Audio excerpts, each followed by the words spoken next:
The movie opens up with a 19-year-old Junior White being sent to a 6-month term in correctional prison for a minor crime. His cellmate, a seemingly defenseless man, is repeatedly physically abused by a group of prisoners led by a gangster named Dave.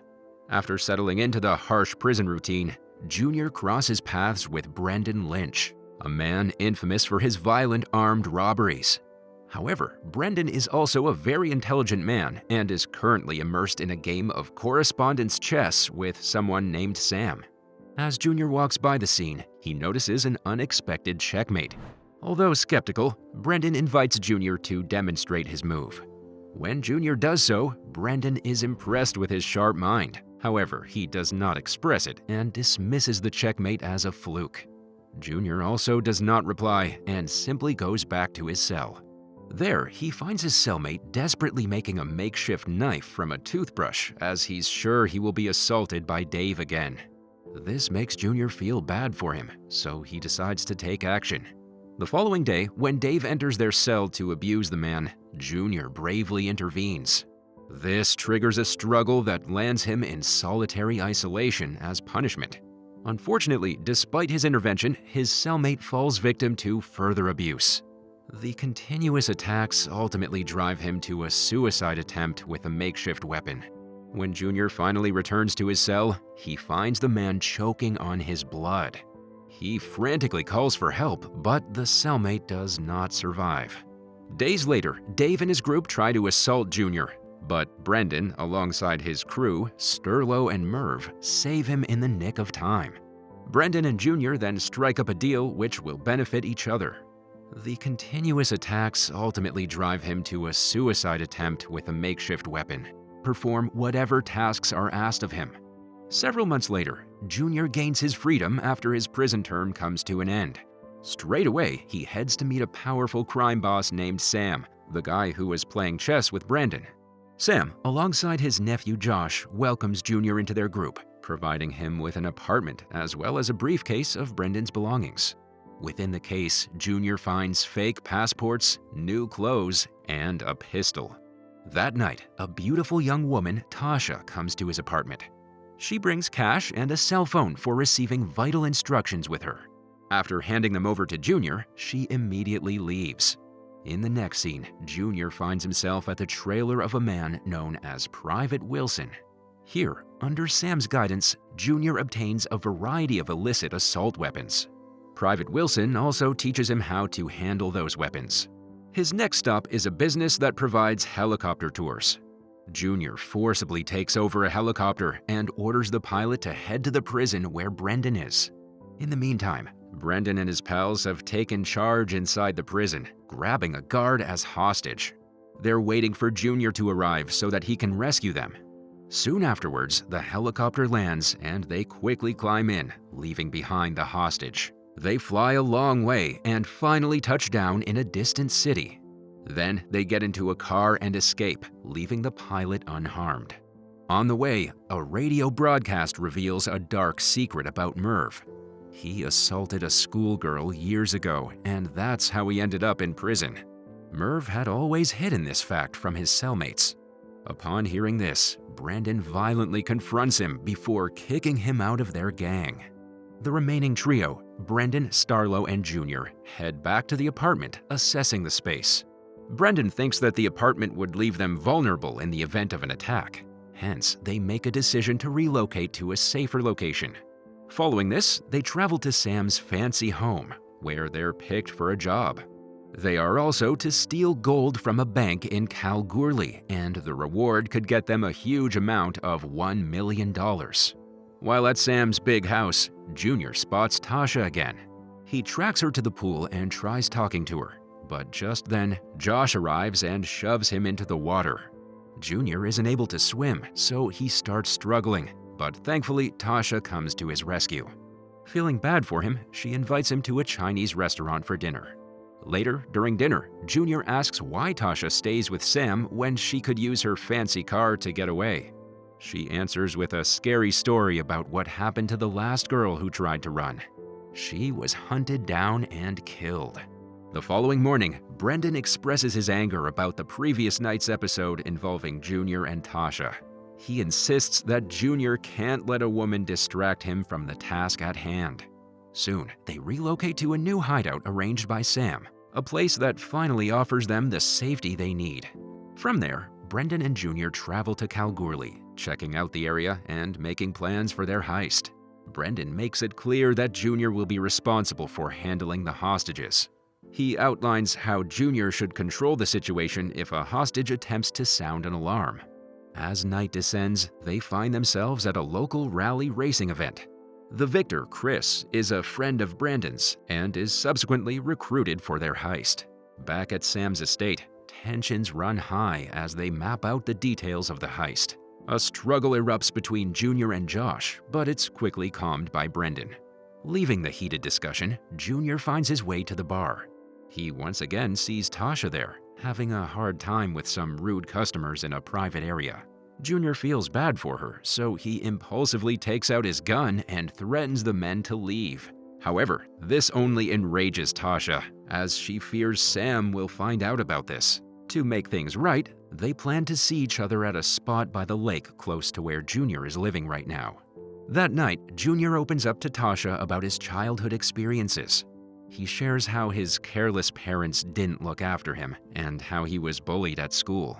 As their conversation unfolds, the two start getting close. One thing leads to another, and they eventually make passionate love.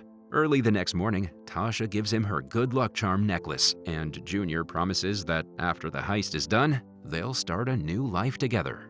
That night, the crew, filled with anticipation and tension, prepares themselves for the mission at hand. They embark on their journey towards Kalgoorlie. During the long drive, Starlo shares his past experiences, and this ends up motivating his friends. Upon arriving at their target location, they smoothly enter the bank's premises.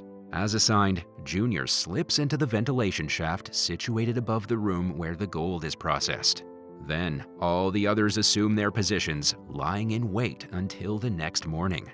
Elsewhere, Tasha gets trapped by Sam's relentless questions. She tries to ignore him at first, but when he continues asking, she reluctantly reveals her and Junior's relationship. This information only increases Sam's irritation, and he secretly begins to plot Junior's demise. As the following day begins, employees at the gold processing room start to come in, ready to start their workday. But to their horror, Junior suddenly descends from the ventilation system.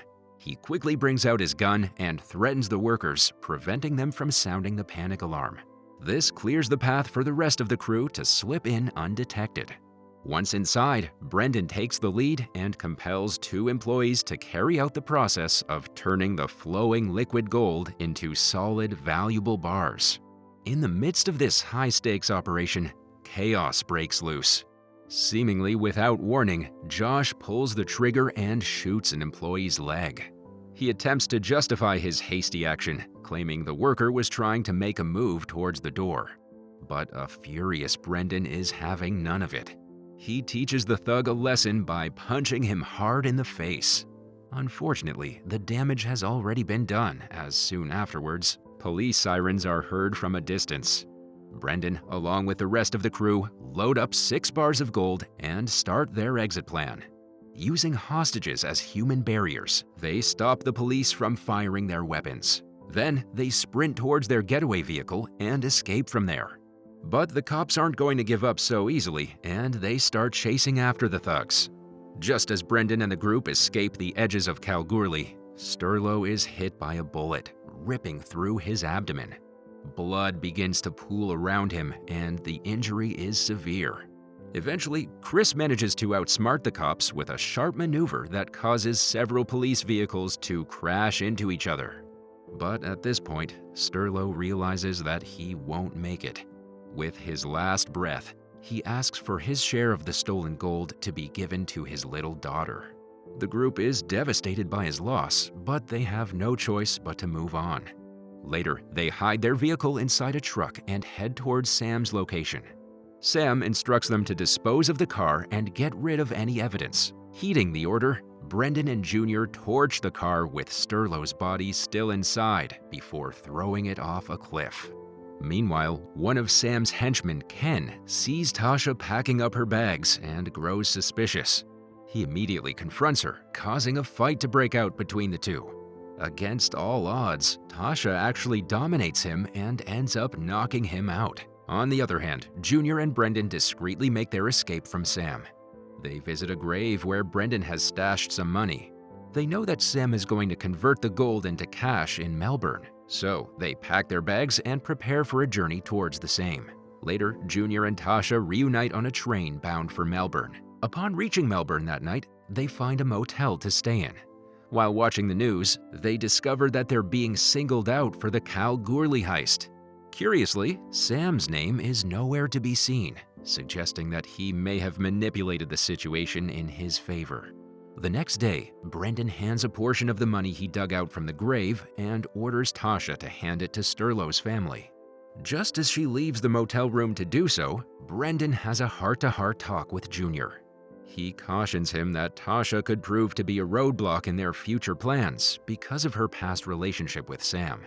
To ensure a smooth plan ahead, Brendan promises to give Junior a larger chunk of money, asking him to cut ties with Tasha. Unfortunately, Tasha witnesses this exchange and is deeply hurt. Junior tries to explain his side of the story, but she doesn't want to listen. Tasha instead warns Junior that once the job is complete, Brendan might abandon him just like he suggested doing with her. Their intense conversation is abruptly interrupted by the sudden arrival of an armed man named Wayne. However, Wayne directs his gun at Brendan and announces that Sam has placed a price on his head. Despite the gun pointed at him, Brendan remains calm and level-headed. He uses his clever mind to turn the situation around. He convinces Wayne that Sam has played him too, and tempts him with the promise of a substantial sum of money if he helps them instead. The possibility of a much greater reward influences Wayne to reconsider his loyalty. Eventually, he finally agrees to Brendan's offer. Early the next morning, Junior and Brendan set out for the site where Sam is about to conduct the gold distribution. They arrive just in time to see Josh and Ken approach a vehicle, extending a key towards a mysterious individual. Their exchange is then interrupted by Wayne, who arrives out of nowhere in his pickup truck. He charges at them at full speed, ensuing in gunfire among the gang members. Amid the commotion, Brendan manages to take out Ken and apprehends Josh. They then begin to question him about the whereabouts of the gold. Initially, Josh doesn't open his mouth, but when they put him in a freezer, he eventually breaks down and reveals the gold's location. With this information, Brendan and Junior immediately retrieve the gold, which is neatly stashed away in a hidden suitcase. They then head towards Sam's place as they have a score to settle with him. Upon reaching there, Brendan finds Sam looking out of the window with a loaded gun in his hand. Their relationship has deteriorated to a point where both men realize that only one of them will make it out alive. Suddenly, Sam turns around and shoots, but the bullet misses Brendan, who quickly aims at Sam's abdomen and fires. This drops the gangster to the floor, and he finally passes away. Following this, Brendan and Junior find a motel to spend the night. Brendan conceals the suitcase of gold under the bed, while Junior makes an excuse to go outside and mails the motel's location and room keys to Tasha. The pair then buys a boat for themselves, planning to leave the country for good. Early the next morning, Brendan and Junior set off in the boat. However, just as Tasha had warned, Brendan plans to hustle Junior out, offering him only a small cut of the gold. But our boy had already anticipated this betrayal, so he boldly reveals that he had given the motel's location to Tasha. And by now, she has taken all the gold and hidden it somewhere. Enraged at the revelation, Brendan threatens Junior with a gun. But before he can pull the trigger, Tasha calls him from the shore. With the gold in hand, she warns Brendan to do as ordered, or else he won't get anything. Infuriated, Brendan drags Junior into the water and the two engage in an intense fight. At first, only Brendan emerges to the surface as Junior cannot swim. But he soon pulls the drowning boy from the water, questioning how he could entrust Tasha with their fortune. Junior casually admits he simply trusts her because he loves her. Eventually, Brendan sees no point in fighting, and the duo sits on the boat to have a conversation. Junior promises that he will send Brendan his fair share of money before leaving on a small boat towards the shore. In the aftermath, Brendan goes back to living in the motel. Unfortunately, there, a lady recognizes him and immediately calls the police. He is then captured and sent back to prison.